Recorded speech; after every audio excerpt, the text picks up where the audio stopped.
在无尽的大海上，海怪、水母和其他各种神秘的生物在深不可测的深海中游荡。但是，当这些怪物离开深海并进入我们的海域时，就会成为我们生命和安全的威胁。在这片神秘而又危险的海域，航海和捕鱼是许多人的生计，但渔夫们也经常遭遇到怪物的袭击，生死全凭幸运，只能祈求运气好，避免遇难。但是无人知道这些怪物为何在这里躲藏，也无法预测他们何时会发起攻击。在开始之前，请帮我按赞、分享及订阅，并开启小铃铛，才不会错过更多的鉴定报告哦。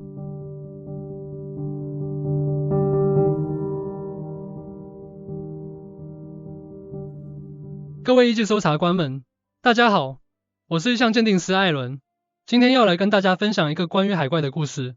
你知道吗？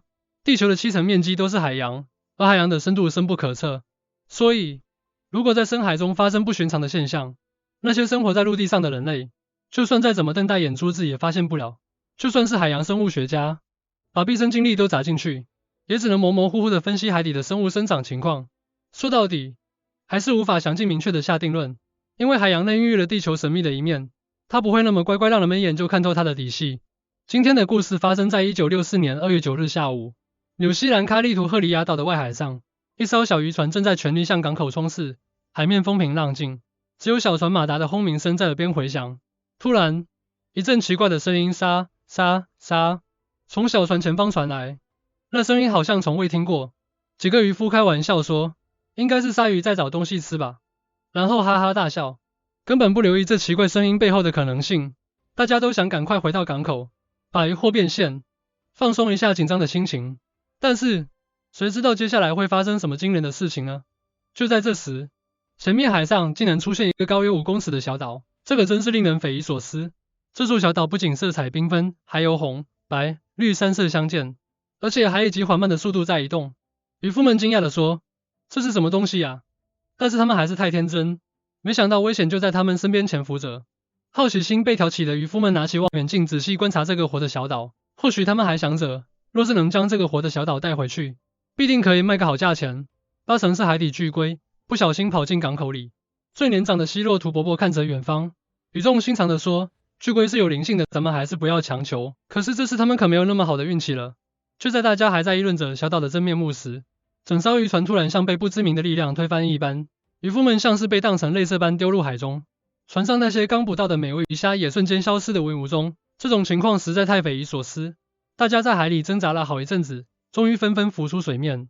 年轻的赫兰一看，发现希洛图老爷子的银发已经湿淋淋的贴在额头上，正拼命朝着岸边游去，还有另外2位同伴也在拼命向着他们的方向努力游泳。众人紧张万分，谁也不知道究竟发生了什么事情。老伯，怎么回事啊？赫兰想要靠近希洛图，却看见他手指颤抖，神色紧张的指着前方。原来在约10公尺远的海面上，有一只长达30公尺的怪物正在逐渐接近。这怪物身上长满了无数颗瘤，还有3种颜色鲜艳的花纹，看起来真是恐怖万分。所有人都看到了这吓人的怪物，急忙拼命游向岸边逃生。赫兰虽年轻力壮，全力以赴游了一段距离，却又忍不住回头看看怪物究竟是什么。谁知这一回头，竟看见怪物身上的肉瘤伸长了，抓住了希洛图的身体。只听见拍的一声，希洛图就狂叫着：“啊！我的身体麻痹了！”瞬间停止了蠕动。那些摇摆不定的肉瘤，就像怪物的手一样，紧紧地抓住了希洛图的身体。然后怪物就张开了一张血盆大口，一口气就把希洛图给吞了下去，没有咀嚼就直接吞下去了。赫兰亲眼目睹了这恐怖的一幕，真是后悔当初没有让父母伸出2双手合脚。但靠着求生的本能，他用无比的勇气，拼命往岸边游。就在他爬上岸的时候，耳边又传来2声凄厉的叫喊。他知道那是另外2位同伴也被怪物吞噬了。原来海里真的有怪物！赫兰惊呼着，他刚刚死里逃生，却还不知道这只怪物的真面目。就在他沉浸在恐惧中时，一位年纪极老的渔夫走了过来，听了他的故事后，却淡定地告诉他，他曾经遭遇过类似水母的怪物攻击。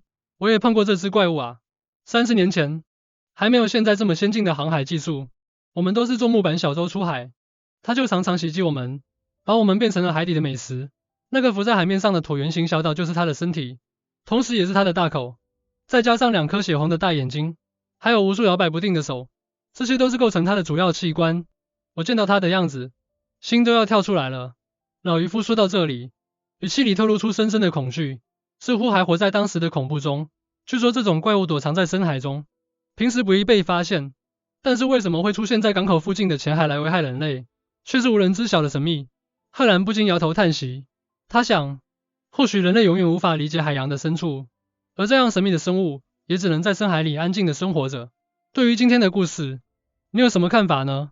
你觉得那是什么生物呢？欢迎在评论区里留言分享讨论。另外，各位搜查官们若收集到了一些新事证，或听闻任何新的谜团，请留言告诉我，我将尽快出具鉴定报告给各位。谢谢大家，如果你跟我一样，喜欢各种神秘未解之谜、奇异事件，请帮我按赞、分享，并且订阅我的频道，我将继续为各位搜查官们鉴定各种各样的神秘事件。最后，如果不想错过我的鉴定结果，请记得开启小铃铛，才不会错过更多的谜样惊奇。祝福帮我按赞、分享及订阅的搜查官们，在这充满未知和神秘的世界中，发现自己独特的意义和目的。我们下次见，拜拜。